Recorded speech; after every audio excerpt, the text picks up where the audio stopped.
You're tuned in to the Restaurant Rockstars podcast. Powerful ideas to rock your restaurant. Here's your host, Roger Bodwin.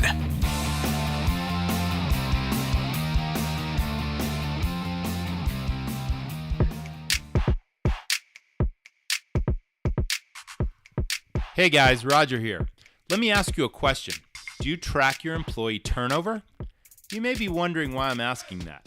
Well, it's no secret that restaurants are a high turnover business, and any turnover costs operators tons of money and lost time each year. It's my goal to help you run a more successful, more profitable restaurant operation. So, let's cut your turnover. When I first started my restaurant, staffing was a challenge, like any other place. I was at a ski resort, and employees had to drive 30 minutes each way to work on snowy roads, sometimes in a blizzard. Many of the early days, we were short-staffed because people either couldn't get to work or they didn't feel like driving in those conditions. You can see how this can affect business and the customer experience. So I quickly decided that turnover was unacceptable, and hiring just any employee wouldn't do. I didn't subscribe to the warm body theory of someone quits and I need somebody new and fast. No, I was not going to run my business that way. I could envision a happy staff and even happier customers where everyone felt like family, and the key was eliminating that T word, turnover. Never again. First, I weeded the garden. Now, this was a phrase we used that meant getting rid of the average, those just seeking a paycheck, and the bad apples. You see, every restaurant or business for that matter has what I call the A team, the B's, and the C team. Get rid of the C team immediately and focus instead on developing and training your B's. B teamers are solid performers with a great attitude. They may lack a little experience and polish, but they're so trainable and eager to please. Soon, with a little practice and shadowing your A team, they'll rise to the challenge and become A's themselves. Now you've got a rock-solid foundation for great service and a culture of hospitality, family, and fun. Next, I changed the way I hired. In interviews, I asked genuine questions that spoke to the person's heart and required authentic answers. Not the kind of questions where the candidate knows what you want to hear and gives it to you.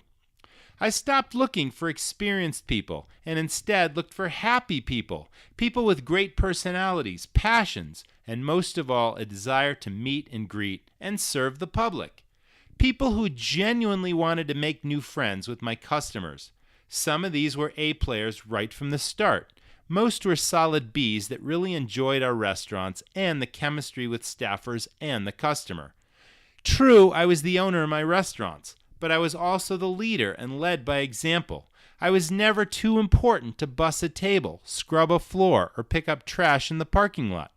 Our team also had a philosophy: every table is your table, which was not limited to just the dining room.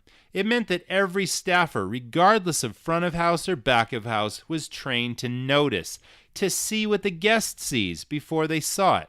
We fixed what was broken: dirty windows, wobbly tables, hazards, you name it, before we opened for business. Then we set about training. Lots of training, daily training, and cross-training. I mentioned earlier that when you're short-staffed, the customer experience suffers. Well, with cross-training, this doesn't happen, as you always have a plan B, when you train staff to become competent at working other jobs in other stations. We cross-trained the dishwashers to be fry cooks, servers to be bartenders, the grill guys to learn sauté. You get the picture.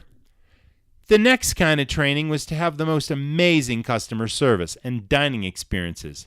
I created a front-of-house staff training system called Sales Stars that was all about educating, informing, and entertaining each and every guest, treating each customer as the most important customer, and teaching staff to sell. And not just the servers. Everyone from the hosts to the bussers to the bartenders. Every table in your restaurant is valuable real estate, and your staff can either be order takers, providing average experiences and leaving lots of money on the table, or sales stars telling every guest what's special about your restaurant and what the customers will enjoy most. Suddenly, my staff were having more fun and making more money, and my customers were having more fun and spending more money. This is what you want to see in your restaurant. Smiles, fun all around, and a ringing cash register. But you can't stop there. Developing your people also involves recognition and rewards. Everyone likes and needs to make money, but appreciation really makes the rubber hit the road. Think of it this way. You can't be stuck in the back office because the restaurant is your office. Catch your people going the extra mile, helping others, doing their job with care, presenting your food and drink beautifully. Walk right up to them, praise them, and thank them for making a difference. So, there you have it, a roadmap to building your own culture of hospitality, family, and fun. It's all about the customer and the consistency of every dining experience your staff provide. This is what builds your business and builds your brand, an unstoppable brand that dominates the competition. Now go out there and rock your restaurant. Thanks for listening to the Restaurant Rockstars podcast. For lots of great resources, head over to restaurantrockstars.com. And while you're there, download a copy of the book, Rock Your Restaurant. It's a game changer. See you next time.